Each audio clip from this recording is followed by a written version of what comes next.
ورحمۃ اللہ وبرکاتہ۔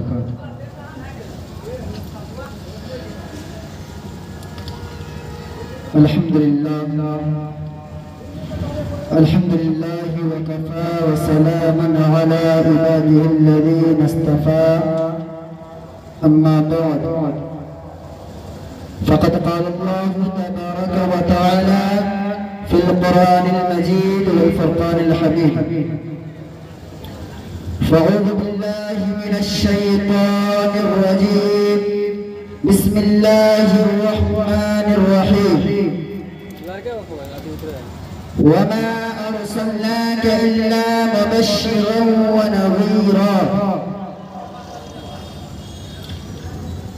میرا اور سرکار مدینہ کی ثنا خوانی، میرا اور سرکار مدینہ کی ثنا خوانی، مجھے معلوم ہے اپنے سخن کی تندامانی، مجھے معلوم ہے اپنے سخن کی تندامانی۔ برادران اسلام اور قابل قدر شخصیات، میں اس متبرک اور پرامن بزم شمع رسالت کی ضیاء حیات کو روشن کرنے کی جسارت کر رہا ہوں۔ میری یہ بساط نہیں کہ ماہ رسالت صلی اللہ تعالی علیہ وسلم کے سوائے حسنہ پر لگشائی کر سکوں، لیکن پھر بھی آپ جیسے عظیم المرتبت شخصیات کے روبرو سیرت نبی صلی اللہ علیہ وسلم کو موضوع گفتگو بناتا ہوں تاکہ خود کی اصلاح ہو جائے، ورنہ کسی کی کیا مجال کی سیرت نبی صلی اللہ علیہ وسلم کا احاطہ کر سکے۔ جیسے کہ شاعر حضرت حضرت رضی اللہ تعالی عنہ کا شعر ہے، جو انہوں نے اپنی مجبوری ظاہر کی فرمایا۔ کیا فرمایا؟ ما مدحت محمد بمقالتی ولیکن مدحت مقالتی بمحمد۔ میری بساط نہیں کہ اپنے اشعار سے مدحت رسول کا حق ادا کر سکوں، ہاں میں نے ذکر رسول صلی اللہ علیہ وسلم کا اپنے اشعار سے ضرور مدح سرائی کی ہے۔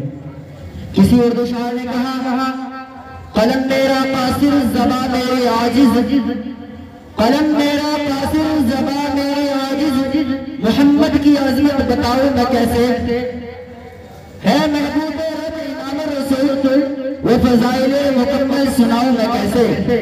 برادران اسلام اور قابل قدر شخصیات، بعثت نبی صلی اللہ علیہ وسلم سے قبل پورے جزیرۃ العرب پر کوئی حکمراں اور حکمرانی کرنے کے لیے تیار نہیں تھا، اور نہ نظام مکمل تھا، اور عدالت، انسانیت، امانت و دیانت، عصمت و وعفت، صلاحت، تقوی، زہد و ورع کا جنازہ نکل چکا تھا، شرافت و عزت کی کلیاں مرجھا چکی تھی، شرک و ضلالت کی تاریکی عرصے میں نظر آ رہی تھی، نفرت، ظلمت اور شقاوتوں کا دور دورہ تھا۔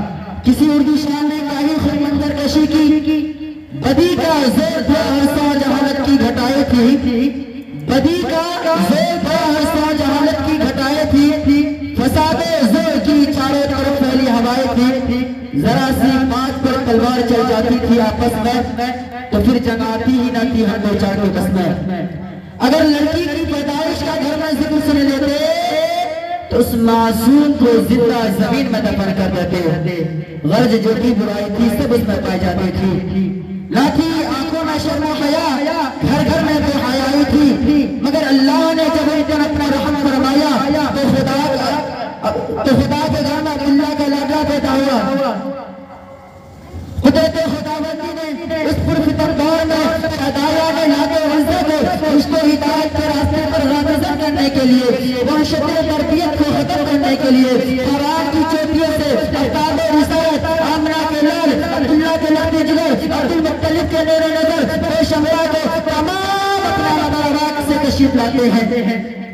آپ ایسے وقت پیدا ہوئے اس سے لیل و نہار دونوں نے فیض حاصل کیا۔ سبحان اللہ، عجیب ماحول ہے، نور ہی نور نظر آ رہا ہے، پورے مکہ میں انوار الہی کا نزول آ رہا ہے، ضرور ظاہر ہستی میں ایک عجیب رونق پیدا ہو گئی ہے، چاروں طرف سے بس ایک ہی آواز سنائی دے رہا ہے، وہ آواز کیا ہے؟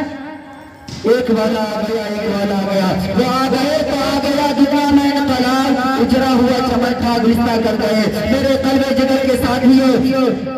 حضرت آمنہ خود فرماتی ہے کہ میرا